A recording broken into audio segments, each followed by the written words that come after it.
uma ceia. Aí está escrito assim, Lucas 22, 14 e 20. Quando chegou a hora, Jesus e os seus apóstolos reclinaram-se à mesa e disse-lhes: desejei ansiosamente comer esta Páscoa com vocês antes de sofrer. Ou seja, Jesus está dizendo isso. Pois eu lhes digo, não comerei dela novamente até que se cumpra no reino de Deus. Ou seja, não vou comer de novo essa ceia. Recebendo um cálice, ele deu graças e disse: tomem isto e partirem uns com os outros. O cálice, né? De vinho. Vinho, né? Eu vou dar outro argumento. Na Santa Ceia não podia ter nada fermentado. Era cálice do quê? De água? Não, é Era suco de uva. É. Tá bom. Que ele fala o suco da vide.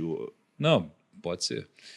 Pois eu lhes digo que não beberei outra vez do fruto da videira até que venha o reino de Deus. Aí, o suco da vide, o fruto da videira. Tomando o pão, deu graças, partiu e o deu aos discípulos, dizendo: isto é meu corpo, dado em favor de vocês. Façam isto em memória de mim. Da mesma forma, depois da ceia, tomou o cálice, dizendo: este cálice é a nova aliança no meu sangue, derramado em favor de vocês. E aqui, na última ceia, acontecem algumas coisas muito interessantes. Jesus ele prevê alguns acontecimentos. Ele sabia aí que ele ia ser Traído. pego? Ele Traído?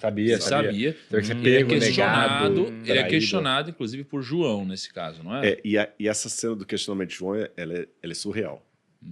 Até como o Evangelho de João conta, é mais emblemático. Porque, veja bem, até quando eu perguntei, é a Santa Ceia de Leonardo da Vinci? Porque, geralmente, se a galera em casa não souber, depois dá uma olhada no Google aí, coloca assim, Última Ceia Leonardo da Vinci. Coloca nas imagens, vai aparecer para você.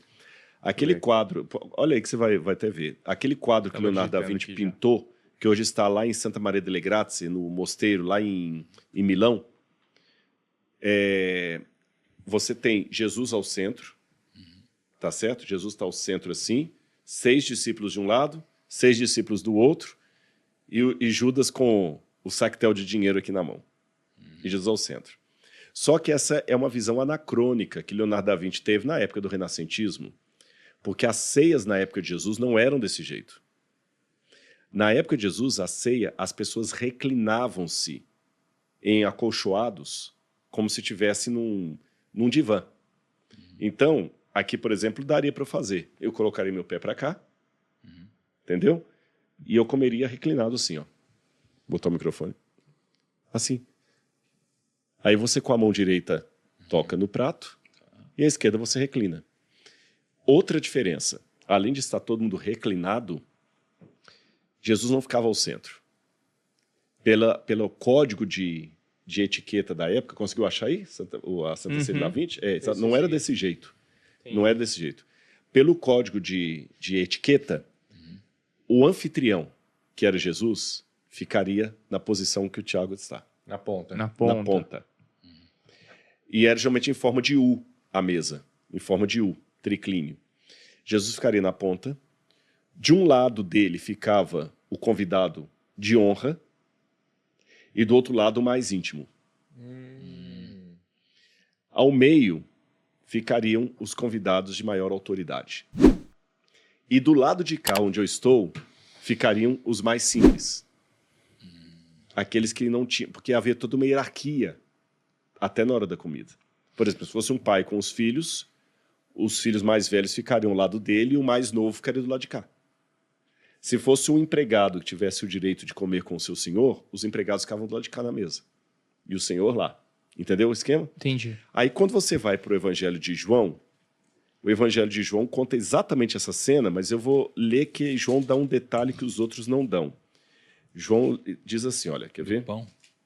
É na hora do pão, exatamente. E João fala assim, olha, João capítulo 13, versículo 21. Depois de dizer isso, Jesus se angustiou em espírito e disse: em verdade lhes digo, que um de vocês vai me trair. Então os discípulos olhavam uns aos outros sem saber de quem ele se referia, a quem ele se referia.